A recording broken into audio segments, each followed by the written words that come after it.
اچھا، یہ تو ابتدائی گفتگو تھی، اور اب میں چاہوں گا کہ ہم اسپیشلی نعت خوانی کے حوالے سے جو ہے وہ گفتگو کا آغاز کریں.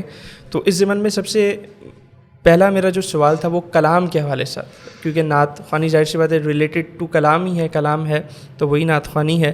تو آپ کیا سمجھتے ہیں دور حاضر میں کلام کو لے کر ہمیں کیا مسائل درپیش ہیں؟ کیا سمجھتے ہیں کہ کہاں اصلاح کی ضرورت ہے کلام کو لے کر؟ اس پہ دیکھیے، پہلی بات یہ تھی کہ ایک زمانے میں ہمارا مجموعی ماحول جو ہے وہ ادب سے قریب تھا، لٹریچر سے قریب تھا. جی جی. تو وہ شعر اچھا سن کر اچھے اور برے شعر کی تمیز کا ایک فیصلہ کر سکتا تھا جب لوگ شاعری پڑھ رہے تھے. اب شاعری بہت کم پڑھتے ہیں، اور وہ ایک خاص نوجوان طبقہ پڑھتا ہے جو عمر کی ابتدائی منزلوں میں ہوتا ہے، اور وہ اپنے جذبات کی وجہ سے غزل کی شاعری کی طرف، اور اس میں بھی وہ شاعری جو آسان ہو، عام فہم ہو، جو کہ اردو بھی ہمارے یہاں آپ دیکھ رہے ہیں کس طرح کی اس میں آمیزش ہوتی جا رہی ہے، مسائل پیدا ہو. تو نعت پر زندگی کے ہر شعبے میں اثر پڑ رہا ہے. بالکل. شعر درست بھی نہیں پڑھ پاتے لوگ، بہت بڑے لوگ بھی بتا. علماء کو آپ دیکھیں گے ان کی گفتگو میں پہلے کتنے اشعار آتے تھے، اب وہ غائب ہوتے جا رہے ہیں آہستہ آہستہ. ظاہر ہے ان کے نصاب میں بھی کوئی ایسا سلسلہ نہیں ہے کہ وہ لٹریچر سے ان کو قریب کر سکے. بہت اہم بات. اور اس کی وجہ سے کیا ہوتا ہے کہ گفتگو بے تاثیر ہونے لگتی ہے. جب آپ کوئی لطیف بات اس میں شعر کے ذریعے منتقل کرتے ہیں تو اس کی صلاحیت کر جانے کے امکانات، اس کی تاثیر کی روشنی زیادہ بڑی ہوتی ہے. ایک تو یہ مسئلہ ہے. دوسرا یہ کہ نعت خواں ضروری نہیں کہ ہر نعت خواں صاحب علم ہو یا اس نے کہیں کوئی ایجوکیشن حاصل کی. ظاہر ہے وہ گلے کی بنیاد پر آیا ہے اور اس نے اپنے گلے کی فنکاری کو دکھا کر اظہار کرنا ہے. تیسرا مسئلہ یہ ہے کہ مجموعی اعتبار سے ہم اب شاعری کے بجائے نعروں پر آ گئے ہیں. اگر آپ ہماری مجموعی نعت خوانی کا منظرنامہ دیکھیں گے تو ایک نعت پڑھتے ہوئے بھی، سمپل نعت پڑھتے ہوئے بھی آپ کوئی نہ کوئی بیچ میں اس طرح کے نعرے شامل کر دیں گے جس سے آپ چاہتے ہیں کہ عوام آپ کے ساتھ شامل ہو جائے. بھئی عوام کا ہر وقت شامل ہونا ضروری نہیں ہے. اس طرح ہوگا تو شعر کی سماعت جو اسے آمادہ رکھتی ہے اس بات پر کہ اس شعر کے ذریعے جو پیغام دیا جا رہا ہے وہ اس کو قبول کر لے، وہ کیفیت باہر نکل جاتی ہے. اب اگر آپ ساری نعت خوانی میں ہاتھوں کو لہراؤ اور جھنڈے بناؤ اور اس طرح کے نعرے لگائیں گے، کہیں کہیں اچھا لگتا ہے، کوئی خاص کیفیت ہے، کوئی خاص کلام موقع ہے تو آپ اس وقت کیجئے. لیکن اگر آپ عمومی رویہ یہ بنا لیں گے کہ جو نعت خواں آئے گا پڑھنے کے لیے تو وہ بجائے کلام پر اعتماد کرنے کے نعروں پر اعتماد کرے گا. اس کا نقصان یہ ہے کہ ہمارے ہاں سنجیدہ سامع جو ہے نعت کا وہ بے کیف ہو گیا ہے، اور ہمارے بچے اس بات کے عادی ہو گئے ہیں. وہ سمجھتے ہیں کیونکہ انہوں نے اساتذہ کو سنا ہی نہیں. بیشتر لوگ ہمارے دنیا سے جا چکے ہیں اور ان کا کوئی ریکارڈ بھی نہیں ہے. اس زمانے میں یوٹیوب ایکٹیو بھی نہیں تھا. جی جی جی جی. اس طرح کے دوسرے سوشل میڈیا کے بھی ذریعے. نتیجہ یہ ہو گیا کہ اب لوگ یہی سمجھتے ہیں بچے کہ شاید نعت خوانی اسی چیز کا نام ہے کہ آپ نے جمع ہونا ہے، ایک ماحول بنانا ہے اور اس ماحول میں سب نے پڑھنا ہے.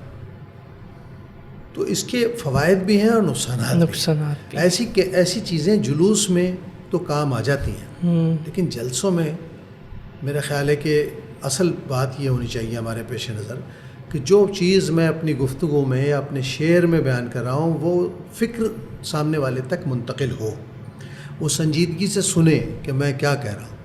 میرا اپنا تجربہ یہ ہے کہ جب میں نعت شریف پڑھ رہا ہوں کسی بھی مجمع میں تو پہلے لوگ پن ڈراپ سائلنس ہوتا تھا سنتے تھے تو وہ قبول بھی کرتے تھے. اب ان کا یہ ہوتا ہے کہ کچھ ہو نہیں رہا.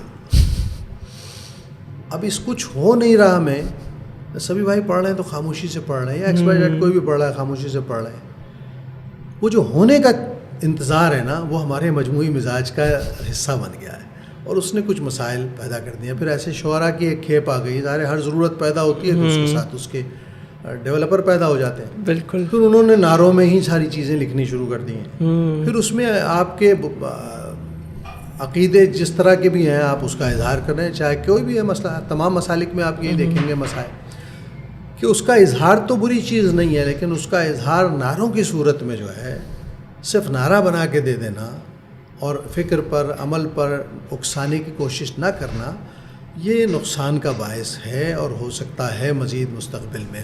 تو ہمیں پڑھنے والوں کو خاص طور پہ، کیونکہ دیکھیے پڑھنے والا ایک بہت اہم ذمہ داری پر ہوتا ہے. آپ کے سامنے 2000-3000 آدمی کا مجمع ہے. اللہ نے آپ کو اس میں ممتاز کیا ہے تو کوئی وجہ ہے. آپ مائک پر آگے بیٹھے ہیں تو آپ کی کوئی ذمہ داری ہے. اللہ نے ایک منصب دے دیا آپ. اب اس منصب سے آپ دین کی کوئی خدمت لے پا رہے ہیں, دین کا کوئی کام کر پا رہے ہیں, یا صرف آپ لوگوں کو ایک سرشاری کی لہر میں لا کر سمجھتے ہیں کہ میں نے کام کر دیا. کیا صرف سرشاری کی لہر سے عمل کی طرف کوئی آدمی متوجہ ہو سکتا ہے, یا کوئی پلان کر سکتا ہے مستقبل کا کہ مجھے کیا کرنا چاہیے؟ بالکل. دین کی معاونت کس طرح کرنی چاہیے؟ اپنے اپنے کردار میں, اپنے اپنے عمل میں ہمیں تلاش کرنا چاہیے کہ مجھے تو سب کچھ دیا دین نے, نعت خوانی نے, خطابت نے,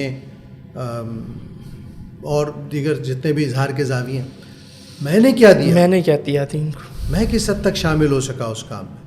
اس پر ہم سب کو سوچنا چاہیے, اور بالخصوص نعت خوانوں کو, اس لیے کہ نعت خوانوں کی مقبولیت اس وقت سب سے زیادہ ہے, اور اس کی بھی بڑی وجوہات ہیں, جس پر ہمارے ان لوگوں کو جو نعت خوانوں کی مقبولیت سے خوفزدہ ہوتے ہیں اور پریشان ہو کر بعض اوقات بہت ہی نامناسب رویہ اختیار کرتے ہیں, ان کو غور کرنا چاہیے کہ آخر اس طبقے کی مقبولیت کی وجہ کیا ہے.